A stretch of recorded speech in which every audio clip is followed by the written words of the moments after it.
ભગવાન પરશુરામ જન્મોત્સવના દીવો અને મોબાઈલ ફ્લેશ લાઇટ ચાલુ કરીને મહાઆરતી કરવામાં આવી હતી। ભગવાન પરશુરામ જયંતિ શહેરમાં પરશુરામજી જન્મોત્સવ કાર્યક્રમનું આયોજન કરવામાં આવ્યું હતું।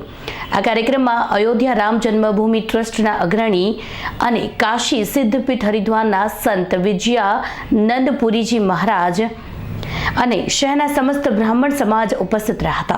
તમામ લોકો સાથે મળીને ભગવાન પરશુરામજીના દીવો અને મોબાઈલ ફ્લેશ ચાલુ કરીને મહાઆરતી કરવામાં આવી। આ કાર્યક્રમમાં રાજ્યના માર્ગ મકાન પ્રવાસન પ્રધાન પુણ્યેશ મોદી અને સુરત 84 તાલુકાના ધારાસભ્ય જંકનાબેન પટેલ હાજર રહ્યા હતા। के लिए और भारत माता के गौरव को बढ़ाने के लिए विश्व में सनातन धर्म के रक्षा के लिए त्रेता में भगवान परशुराम का अवतार हुआ था। भगवान परशुराम ने अवतार लेकर सामाजिक बुराइयों को समाप्त करने के लिए, दुष्टों के संहार के लिए जो संकल्प लिया था, उस संकल्प को पूरा करने के लिए बाद में भगवान राम का अवतार हुआ। आज इस युग में भगवान परशुराम जैसे संत की आवश्यकता है। सामाजिक बुराइयों को दूर करने के लिए, राष्ट्रीय सद्भावना के लिए, राष्ट्रीय एकता के लिए, सांप्रदायिक सद्भावना के लिए परशुराम जी ने जो काम त्रेता युग में किया था, आज वही काम इस देश में करने की आवश्यकता है। हमारे देश में आज़ादी के बाद और आज़ादी से पहले ब्राह्मणों पर बहुत बड़ा अत्याचार हुआ था। विशेषकर जम्मू और कश्मीर में कश्मीर से पूरे ब्राह्मण समाज को ही समाप्त करने का कुचक्र आतंकवादियों ने किया था। जब देश आज़ाद हुआ तो आज़ादी के बाद हमारे देश के प्रथम प्रधानमंत्री पंडित जवाहरलाल नेहरू ने एक कानून बनाया, जम्मू कश्मीर के लिए स्पेशल कानून बनाया, 370 धारा दिया, 35 से दिया, जिसके तहत जम्मू कश्मीर का कोई व्यक्ति यदि पंजाब में, हरियाणा में, उत्तर प्रदेश में अपने लड़की या लड़के की शादी करता था तो उसकी नागरिकता समाप्त हो जाती थी। धीरे धीरे पूरे कश्मीर से ब्राह्मण पलायन करना शुरू कर दिया और आतंकवादियों का बोलबाला प्रारंभ हो गया। आज मैं निवेदन करना चाहता हूं कि उस स्थिति में जो सामाजिक बुराइयां हुई, वहां हमारे ब्राह्मण समाज को और वहां के हिंदुओं की माताओं बहनों का स्तन को काटकर पाकिस्तान जिंदाबाद और भारतवर्ष मुर्दाबाद का नारा लिखा जाने लगा। वो जो कश्मीर की स्थिति थी, उस कश्मीर की स्थिति को हमारे वर्तमान प्रधानमंत्री जब 2014 में आए, तो 2014 में आने के बाद राष्ट्रीय स्वयंसेवक संघ ने जो कल्पना किया था, विश्व हिंदू परिषद ने जो कल्पना किया था कि हम 370 धारा समाप्त करेंगे, 35 से समाप्त करेंगे, तभी जम्मू कश्मीर के लोगों की रक्षा की जा सकती है। और उन्होंने 2019 5 अगस्त को 370 धारा और 35 से समाप्त कर दिया। डॉक्टर श्यामा प्रसाद मुखर्जी की हत्या हुई थी, इसी 370 धारा हटाने के लिए, 35 से समाप्त करने के लिए जम्मू कश्मीर गए थे। लेकिन उस समय की कांग्रेस सरकार ने और उस समय की आतंकवादी सरकार ने, शेख अब्दुल्ला की सरकार ने जम्मू कश्मीर से डॉक्टर श्यामा प्रसाद मुखर्जी को जिंदा वापस नहीं आने दिया। जब 2014 में माननीय नरेंद्र दामोदर दास मोदी भारत के प्रधानमंत्री बने, तब उन्होंने डॉक्टर श्यामा प्रसाद मुखर्जी के संकल्प को पूरा करने के लिए जब दोबारा 2019 को प्रधानमंत्री बने तो पहला काम किया, 370 धारा हटाया, 5 अगस्त 2019।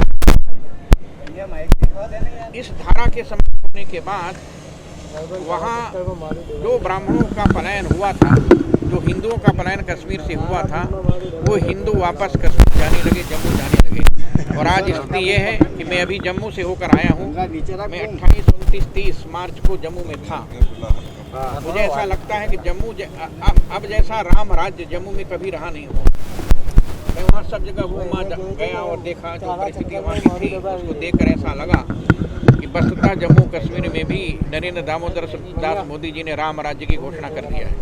महात्मा गांधी ने ये घोषणा किया था कि आज़ादी के बाद भारत को राम राज्य घोषित किया जाएगा, लेकिन महात्मा गांधी के स्वप्नों को कांग्रेस ने स्वीकार नहीं किया, कांग्रेस ने साकार नहीं किया और राम राज्य घोषित कांग्रेस की 70 वर्ष की सरकार में नहीं हुआ। लेकिन जब नरेंद्र दामोदर दास मोदी जी भारत के प्रधानमंत्री बने तो महात्मा गांधी के स्वप्नों को साकार करने के लिए पूरे देश में राम राज्य घोषणा करने का जो व्रत लिया था, आज वह व्रत पूरा हो रहा है। और मुझे ऐसा लगता है कि जो संकल्प किया था राष्ट्रीय स्वयंसेवक संघ ने, देश के हिंदुओं ने, कि समान नागरिक संहिता देश में लागू होनी चाहिए, उस समान नागरिक संहिता लागू करने के लिए हमारे देश के प्रधानमंत्री तैयार है। और मुझे ऐसा लगता है 2024 के चुनाव से पहले 2023 के दिसंबर तक अयोध्या में भव्य रामलला के नवीन मंदिर में रामलला की स्थापना हो जाएगी और उसी स्थापना के साथ में भारत में समान नागरिक संहिता भी लागू करने का संवैधानिक संशोधन भी हो जाएगा। और मुझे ऐसा लगता है कि आज के सामाजिक परिप्रेक्ष्य में समाज की रक्षा के लिए, देश की रक्षा के लिए, राष्ट्र की रक्षा के लिए जो काम चाणक्य ने किया था, जो काम ब्रह्मर्षि वशिष्ठ ने किया था, जो काम भगवान परशुराम ने किया था, आज वही काम इस देश के अंदर हो रहा है। और मैं धन्यवाद दूंगा इस ब्राह्मण समाज के मंगलमय दिव्य परशुराम जयंती समारोह के आयोजक विनय शुक्ला जी को, जो सूरत ब्राह्मण समाज की ओर से किया जा रहा है।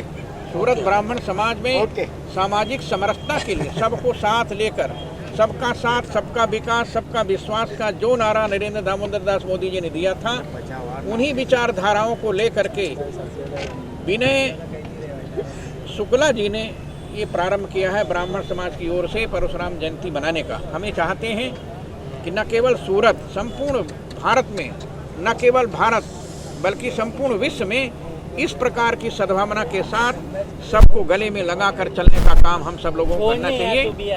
और इसी आधार पर आज मैं भी आप सब लोगों के बीच में सूरत आया हूं और मुझे पूर्ण विश्वास है कि सूरत ब्राह्मण समाज की ओर से परशुराम भगवान की पावन जयंती में आज अक्षय तृतीया के दिन मंगलमय दिव्य जो आयोजन किया गया है, इस आयोजन में आप सब लोग अपना अमूल्य समय जो प्रदान किया है, इसके लिए आप सबको मैं बहुत बहुत धन्यवाद देता हूँ। ब्यूरो रिपोर्ट, सूरत।